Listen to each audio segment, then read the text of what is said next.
ഷാഫി പറമ്പിലിനെതിരായ അധിക്ഷേപ പരാമർശത്തിൽ സിപിഎം പാലക്കാട് ജില്ലാ secretary E N. Suresh ബാബുവിനെതിരെ കേസെടുക്കില്ലെന്നാണ് പോലീസിന്റെ വാദം. മാധ്യമങ്ങൾക്ക് മുന്നിൽ അദ്ദേഹം നടത്തിയ പരാമർശങ്ങളിൽ ഒന്നും പോലീസ് അധിക്ഷേപത്തിന്റെ ഒരു അംശവും കണ്ടില്ലെന്ന് തോന്നുന്നു. ഇക്കാര്യം ചൂണ്ടിക്കാട്ടി പാലക്കാട് നോർത്ത് പോലീസ് എ.സി.പിക്ക് റിപ്പോർട്ട് നൽകി കഴിഞ്ഞിരിക്കുന്നു. ഇതിൽ പരാതിക്കാരനായ Palakkad block Congress committee president C. സതീഷിന്റെ മൊഴിയൊക്കെ രേഖപ്പെടുത്തിയതിനു ശേഷം നിയമോപദേശം തേടിയപ്പോഴാണത്രേ ബി.എൻ.എസ്. 356 വകുപ്പ് നിലനിൽക്കില്ലെന്നും അപകീർത്തിപ്പെടുത്തി എന്ന വകുപ്പ് ചുമത്തി കേസെടുക്കാൻ കഴിയില്ലെന്ന് റിപ്പോർട്ട് നൽകിയത്.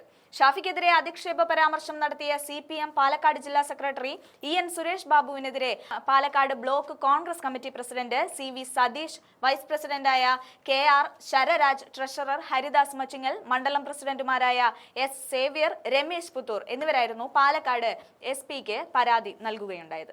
എന്തായാലും പരാതിയിൽ നടപടിയെടുക്കാൻ കഴിയാത്തതുകൊണ്ട് തന്നെ വേണമെങ്കിൽ പരാതിക്കാരന് കോടതിയെ സമീപിക്കാമെന്നാണ് പിണറായി പോലീസ് പറയുന്നത്. കോടതിയുടെ അനുമതിയോടെ മാത്രമേ കേസെടുക്കാനാകൂ എന്നാണ് പോലീസിന്റെ വാദം. രാഹുൽ വിഷയത്തിന് പിന്നാലെയായിരുന്നു ഷാഫി പറമ്പിൽ എം.പിക്കെതിരെ ഗുരുതര ആരോപണവുമായി ഇ.എൻ. സുരേഷ് ബാബു രംഗത്തെത്തിയത്. രാഹുൽ മാങ്കൂട്ടത്തിൽ എം.എൽ.എയുടെ ഹെഡ് മാസ്റ്ററാണ് ഷാഫി എന്ന് പറഞ്ഞ സുരേഷ് ബാബു, ഹെഡ് മാസ്റ്റർ സ്ത്രീകളെ കണ്ടാൽ ബംഗളൂരുവിലേക്ക് വിളിക്കുമെന്നൊക്കെയാണ് എന്നുള്ള തരത്തിലാണ് ആരോപണങ്ങളായിരുന്നു പടച്ചുവിട്ടിരുന്നത്.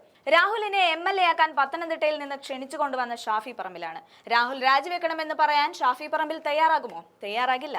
ഇക്കാര്യത്തിൽ കൂട്ടുകച്ചവടമാണ് നടക്കുന്നത്. അതൊന്നും ഞാനിവിടെ പറയുന്നില്ല. സത്യം പറഞ്ഞാൽ അതിശയം തോന്നുന്നു. ഒരാളെ നന്നായി കണ്ടാൽ ഹെഡ് മാഷ് ബംഗളൂരുവിലേക്ക് ട്രിപ്പ് അടിക്കുകയല്ലേ എന്നാണ് ചോദിക്കുന്നത്. അപ്പോൾ പിന്നെ രാഹുലിനെതിരെ എന്തെങ്കിലും മിണ്ടുമോ? ഹെഡ് മാഷിന് മുകളിലുള്ള അധ്യാപകരാണ് ബാക്കി എല്ലാവരും. അതുകൊണ്ടാണ് ഇയാൾക്കെതിരെ ഒന്നും മിണ്ടാത്തത്. വി.ഡി. സതീശൻ പുറത്താക്കിയെന്ന് പറയാൻ ഒരു പ്രധാന കാരണമുണ്ട്. അത് ഞങ്ങൾ പിന്നെ വെളിപ്പെടുത്താം. കേറി മുറത്തിൽ കയറി കൊത്തിയെന്നാണ് കേൾക്കുന്നത്. ഈ തരത്തിലായിരുന്നു അന്ന് സുരേഷ് ബാബുവിന്റെ പരാമർശങ്ങൾ വന്നിരുന്നത്. എന്നാൽ സുരേഷ് ബാബു തനിക്കെതിരെ നടത്തിയ അധിക്ഷേപമാണെന്നും മറുപടി അർഹിക്കാത്തതാണെന്നും ഇതാണോ CPM-ന്റെ 2026 തെരഞ്ഞെടുപ്പ് തന്ത്രമെന്നും ഷാഫി തിരിച്ചു ചോദിക്കുകയുമുണ്ടായി. ഒരു ജില്ലാ സെക്രട്ടറിയെ കൊണ്ട് ഇങ്ങനെ പറയിപ്പിക്കുന്നതാണോ തെരഞ്ഞെടുപ്പിനുള്ള പ്രകടന പത്രികയെന്ന് സംസ്ഥാന സെക്രട്ടറിയും ജനറൽ സെക്രട്ടറി M.A. ബേബിയും മറുപടി പറയണമെന്നും ഷാഫി എന്ന് പറഞ്ഞെങ്കിലും ആരും മറുപടി നൽകിയില്ല. എന്തായാലും സെക്രട്ടറിയുടെ നാവിന്റെ മേന്മ ഏവർക്കും ബോധ്യമായിട്ടുണ്ട്. ആദ്യം ഷാഫിയെ വർഗീയവാദിയാക്കാനുള്ള ശ്രമങ്ങൾ ഏതാണ്ട് പരാജയപ്പെട്ടപ്പോഴായിരുന്നു പുതിയ ആരോപണത്തിന്റെ കടന്നുവരവ്.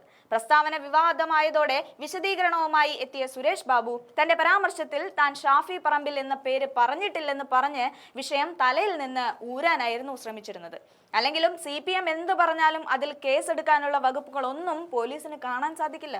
കാരണം ആഭ്യന്തരമന്ത്രിയുടെ കൈകളിലാണല്ലോ ശേഷിക്കുന്ന കാര്യങ്ങളെല്ലാം നിക്ഷിപ്തമായിരിക്കുന്നത്.